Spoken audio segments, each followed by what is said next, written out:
Now I'm going to discuss the vibrational modes of the water molecule. This is a very complicated system. It contains 3 atoms, so therefore it has 9 degrees of freedom. If you don't use this group theory ideas, then this is a really difficult problem. You have to solve a 9 by 9 eigenvalue equation.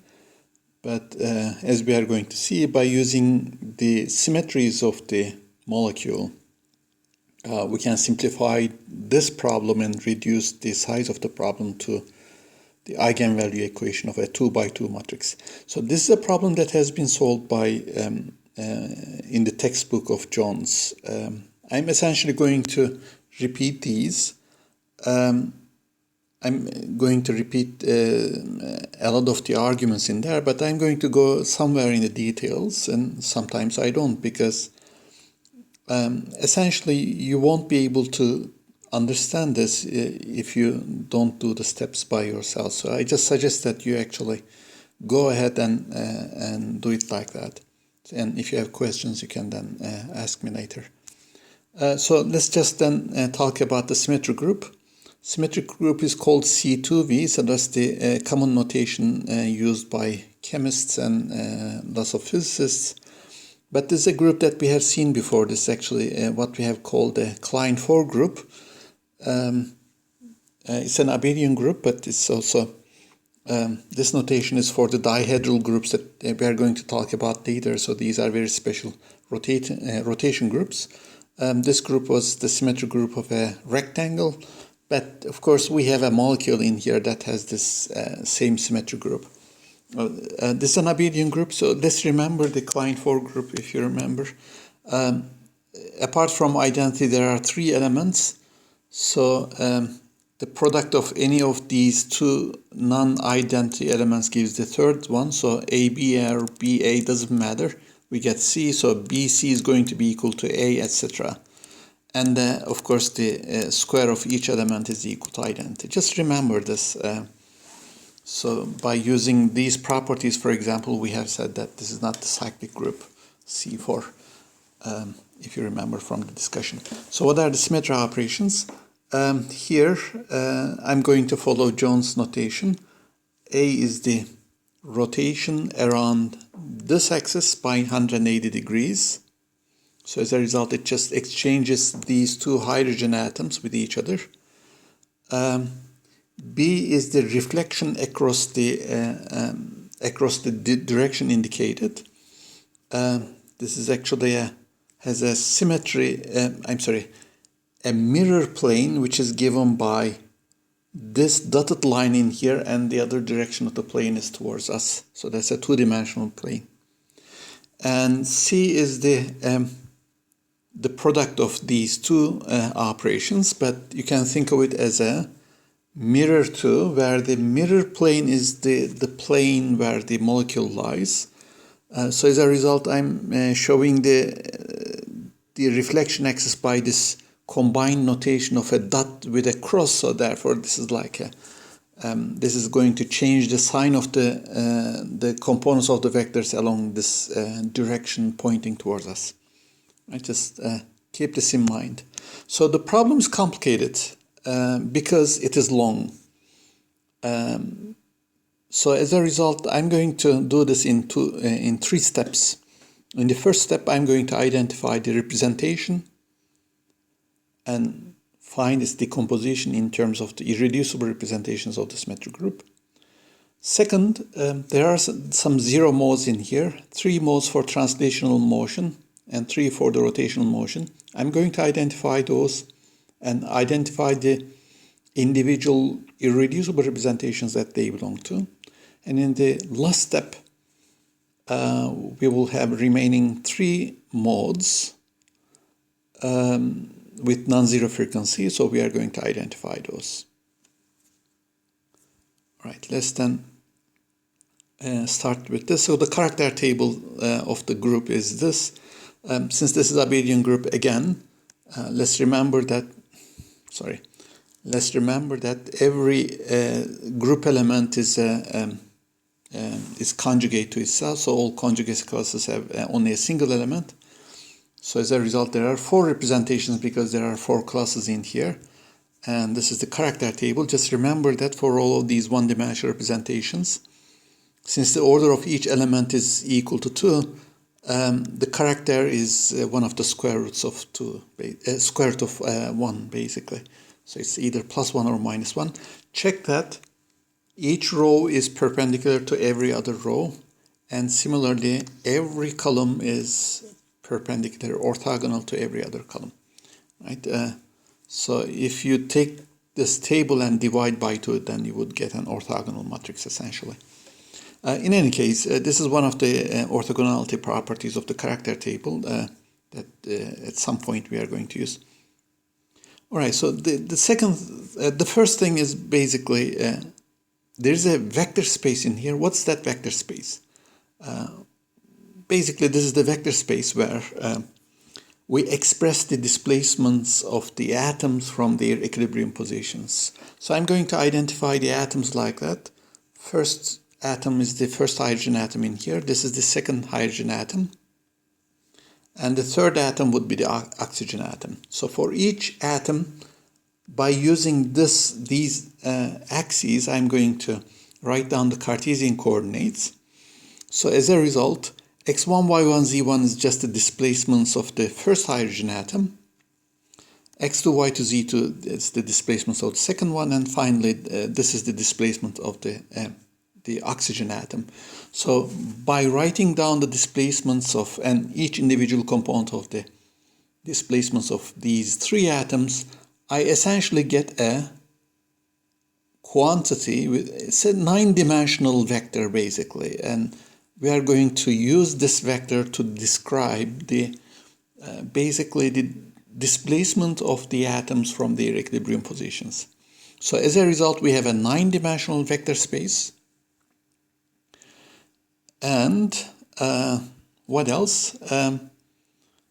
We have a symmetry group. So let's just remember that symmetry group is essentially a group that acts on the physics in here, acts on the physical molecule. So if I have the symmetry operation A, this is like I'm taking the molecule and rotating around this y-axis by 180 degrees. So these are basically abstract operations.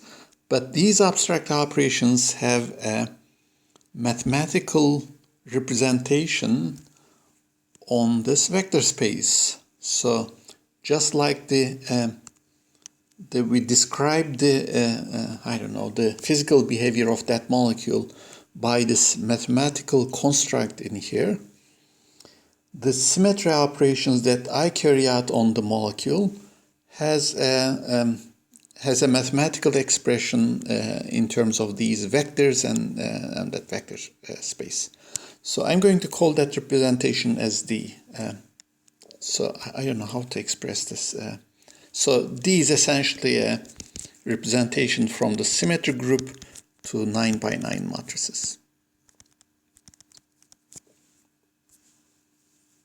Okay, so I'm going to construct the representation matrix for each symmetry element. I'm passing identity. That's a trivial one, so let's just forget about it. Let's consider the operation A. Remember that this is a rotation.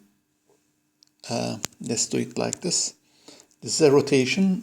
What it does is essentially it's a rotation around the y-axis. So the y component of the vectors do not change, but x and z components change sign. You can easily check that this is a proper rotation because the number of minus signs is even. So in any case, it also exchanges the first hydrogen atom with the second one, so it's not just that. So what I do in here in the transformation, so this is just a displacement vector for a particular displacement of the molecule. When I rotate the molecule, of course, the displacement vector changes. How does it change? Well, you just need to convince yourself that this is the pattern in here. So what I do is I take the displacement vector for the first hydrogen and write it in here, and I also do this transformation where I change the x and the y. So as a result, this part goes that part, this goes to that part, and finally oxygen, of course, is the is mapped into oxygen by that transformation. In any case, let me delete all of these because I may come back to that point later. Okay, so in any case, this is the transformation, and basically this is the thing that we are going to need at all the later points. But if I want to write down a matrix for that transformation, then I would write it down like that. This is a 9 by 9 matrix. Just keep in mind that there are 81 entries in here, but most of the entries are 0. For economy, I didn't write the 0 entries. So as a result, by just looking at this structure, you can understand where the 0 entries are. I also did write the matrix in block form. So you can see that this off-diagonal block and this off-diagonal block has the function of exchanging these two hydrogen atoms. The oxygen atom did not change its place. Just keep in mind that. And apart from that, each block in here basically expresses a rotation in the three-dimensional space where x and z components of vectors exchange sign. And so as a result, this is the representation matrix for A. This matrix is useless for us except for one purpose. The only purpose that I have computed is basically to compute the trace. So I need to compute the sum of the diagonal entries. That's it. So that's the whole purpose of that calculation. So therefore, the character for A is, you can easily see that this is equal to -1. That's the number that I need. Let's pass to the operation B. Operation B is more or less similar to A, but it's a reflection. So it just changes the sign for the x component of the vectors. It also exchanges the hydrogen atom. So it's quite similar, except that in each block, of course, I'm going to have one minus sign. So as a result, the representation matrix is like that. You can see that all of the blocks are like these now because there's going to be a change of sign in only one direction. So that's the property of the improper rotations. What else? Yeah, that's the character. So what's the character in here? All the traces coming from here. So for element B, the character is equal to +1. Let's talk about C. C has this nice property that it doesn't exchange the hydrogen atoms now. So the first hydrogen is mapped into the first hydrogen, right, as you can see. But the Z components of the vectors change sign now. So as a result, the matrix is now has this form. So you need to add all of these numbers in here, but we can see that this is equal to 3. So as a result, the character is equal to 3. So finally, we find the character of identity, but that's 9 because it's always equal to the dimension. So we then, by this way, we have identified the characters of our representation D. What's the use? Basically, we would like to decompose the given representation D in terms of the irreducible representations of the group. Basically, we write it down like that. That's a direct sum of irreducible representations, where mu in here is just the number of times the mu's representation appears. So I'm going to use the mu notation in here for a while. So what do? So basically, we use this character thing. So the characters of D, I'm not going to write down, let me also write the subscripts in here, is therefore equal to the sum of the characters of the other irreducible representations where the coefficient of each irreducible representation is basically the number of times it appears. So mu has to be a non-negative integer number, of course, obviously.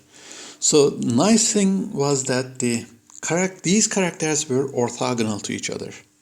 So essentially I'm expanding the character of my representation in an orthogonal basis. This tells me that I can compute these coefficients by taking a dot product. So If you remember, this was the expression. I'm just going to write it down for a general group. There's a summation over classes, number of elements in the ith class, multiplied with the complex conjugate of the this one, whatever. So multiplied with the character of d. So this is the thing that we should do.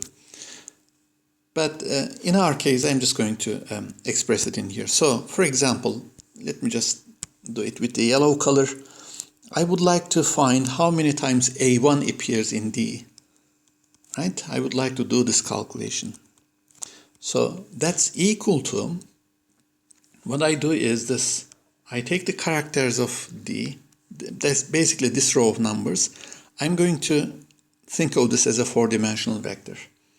And then I take this row and take the dot product. So the nice thing in here is that the number of elements in each class is equal to 1, so therefore we don't have an extra prefactor. Let me just say it like this. This number is equal to 1 for our group, for abelian groups. So as a result, all I need to do is to multiply 9 with 1, this one with -1, and so on. And then sum them up. Right? That's essentially what I'm going to do. But I'll just do this quickly for each irreducible representation. So starting with A1, I have 9 -1 +1 +3. See that this is 12 over 4, so therefore this is equal to 3. So A1 appears 3 times. How about A2? And that's equal to 1 over 4, 9 -1 -1 -3. 6 minus 4, that's 1. So A2 representation appears once. There is no A anymore. So next representation is B1, this row. So therefore this is 1 over 4, 9 +1 +1 -3. Let me check if I made a mistake. All right. So 9 minus 3 is 6 plus 8 divided by 4, so that's equal to 2. And B2, that's 1 over 4. 9 plus 1 minus 1 plus 3, this is also equal to 3. Which then tells us that the D representation is equal to 3A1 plus A2 plus 2B1 plus 3B2. So this means that this D has one-dimensional invariant subspaces. There are actually 9 invariant subspaces. But, I mean, 3 of these invariant subspaces are basically belonging to A1. So that means all vectors in these 3 subspaces are actually vectors that transform like A1 when you apply this symmetry operations to them. So as a result, this is the decomposition of D. So next thing is, of course, let's see it like this. Next step is that, of course, there are some modes in here, 6 modes that have 0 frequency. 3 of them are translational and 3 of them are rotational modes. Now, we would like to identify what are these modes and which of these representations they correspond to.